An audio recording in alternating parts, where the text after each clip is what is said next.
Diamond Reynolds, second from left, Philando Castile's girlfriend, at a rally in St. Paul in July 2016.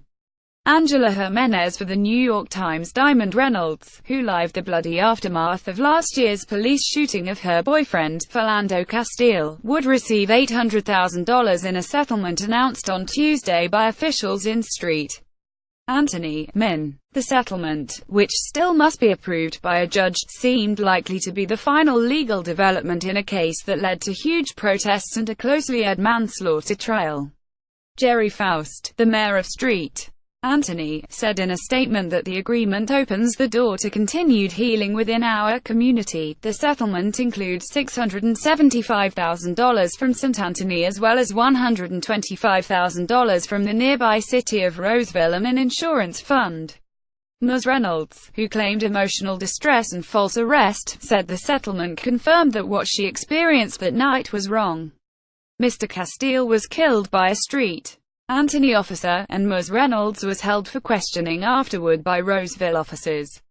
A protest in St. Paul last year against the fatal police shooting of Mr. Castile. Joshua Lott for the New York Times. While no amount of money can change what happened, bring Philando back, or erase the pain that my daughter and I continue to suffer, I do hope that closing this chapter will allow us to get our lives back and move forward, Ms. Reynolds said in a statement. Mr. Castile was pulled over on July 6, 2016, near the state fairgrounds by Officer Geronimo Yanez of the St. Anthony Police, who said that Mr. Castile's Oldsmobile had a broken brake light and that he matched the description of a robbery suspect. Ms. Reynolds was riding in the front passenger seat.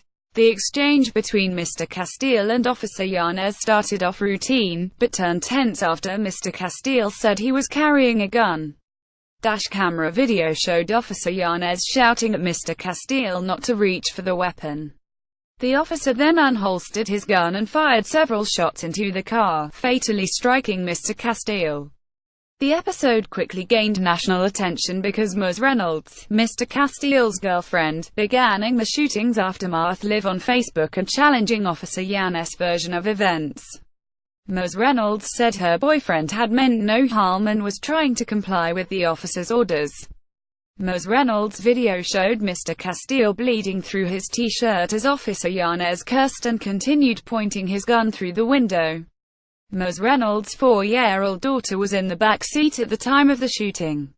Protesters assembled for days after Mr. Castile's death, camping outside the governor's mansion in nearby St. Paul and sometimes clashing with the police.